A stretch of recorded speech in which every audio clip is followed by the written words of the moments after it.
Cześć! W tym filmie pokażę Ci, jak odinstalować aplikację na Macu. Aby to zrobić, po prostu wejdź do Findera, a następnie w Finderze przejdź do aplikacji. A tutaj są wszystkie Twoje aplikacje. Aby odinstalować jedną z aplikacji, po prostu wybierz tę aplikację, którą chcesz odinstalować z listy dostępnych aplikacji, a następnie możesz przenieść ją do kosza tutaj na doku.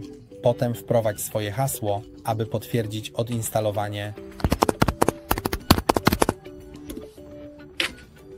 A teraz aplikacja została odinstalowana lub możesz po prostu kliknąć na aplikację, następnie kliknij Command Delete i została usunięta. To wszystko na dzisiaj. Nie zapomnij polubić i subskrybować. Do zobaczenia następnym razem.